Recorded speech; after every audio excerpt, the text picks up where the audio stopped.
हर हर महादेव।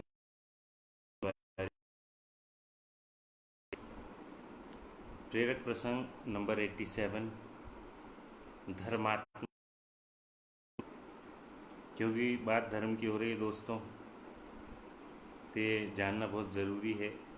और हम जानते भी हैं, जैसा अभी हमने रामायण में भी देखा, हमने सुना भी हुआ है कि भैया पहले जो राजा लोग होते थे वो परीक्षा ले जज करके ही योग्य जो लोग होते थे उनको चुनते थे अपने बिठाने के लिए। तो दोस्तों, ये जो इंसिडेंस है ये कैसे ही राजा का है। एक राजा था थे दोस्तों। एक दिन राजा ने अपने बेटों को बुलाया और कहा, जाओ कोई धर्मात्मा, जाओ किसी धर्मात्मा को ढूंढ के लेके आओ। बड़े धर्मात्मा को ढूंढ के लेके आएगा, मैं उसको उठा दूंगा। बस फिर क्या था, चारों राजकुमार दोस्तों निकल गए।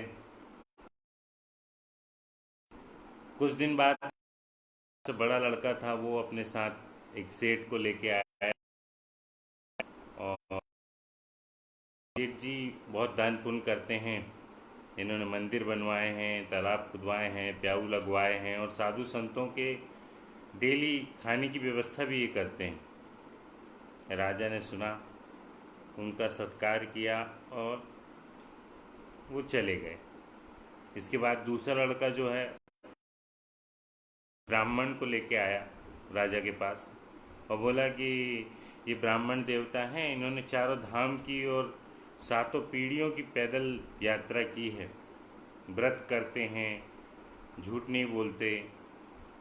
तो राजा ने उनको भी आदर सत्कार किया, उनको दक्षिणा दिया और विदा कर दिया। फिर तीसरा लड़का आया दोस्तों। तीसरे लड़के ने एक साधु को लेके आया। आते ही साधु ने जो है आसन लगा के बैठ गए एकदम और आंख बंद करके ध्यान करने लगे। साधु लड़के ने बोलना शुरू किया, ध्यान करने लगे साधु तो कि पिताजी ये हैं और 7 दिन में एक बार खाना खाते हैं और वो भी दूब खाते हैं, दूब। स्वागत सत्कार किया जैसे बाकी लोगों का कर रहा था, उनका भी स्वागत सत्कार करके उनको भेज दिया। आखिर में दोस्तों अंत में चौथा लड़का लौटा राजा का और उसके साथ में एक मैले कुचैले कपड़े पहन के एक आदमी देहाती था, वो लेके आया और बोला कि ये कुत्ते के घर को नहीं जानता, आप ही पूछ लीजिए ये धर्मात्मा है या नहीं। राजा ने पूछा उससे कि क्या भैया तुम धर्म कर्म करते हो कुछ? तो वो बोला कि मैं अनपढ़ हूँ महाराज, धर्म कर्म क्या होता है ये तो मैं नहीं जानता। कोई बीमार होता है तो उसकी सेवा कर देता हूँ, कोई मांगता है तो उसको अन्न दे देता हूँ। राजा बोलता है कि यही सबसे बड़ा धर्मात्मा है। सबसे बड़ा धर्म बिना किसी इच्छा के, सबसे बड़ा धर्म बिना किसी इच्छा के असहायों की सेवा करना है। इस उदाहरण का आशय ये है कि उनके पीछे जो है दोस्तों, व्यक्ति की भावना पवित्र होनी चाहिए। संसार में जो सारा खेल है वो भावना का है, भावना पर निर्भर होता है वो सब कुछ। भावना आपकी जैसी है, आपका जो स्वभाव है, आपका जो जीवन है वैसे ही हो जाता है। धार्मिक होना है क्या धार्मिक होना है, ये सब आपकी भावना पर निर्भर करता है। आपकी परिस्थितियां कुछ भी हों, संपन्नता हो अथवा ना हो, आपकी भावनाएं संपन्न होनी चाहिए, भावनाएं बड़ी होनी चाहिए दोस्तों। यह हमारा हिंदू धर्म, सनातन धर्म भी यही बोलता है कि उच्च जीवन मूल्य हो, भावनाएं बड़ी हों।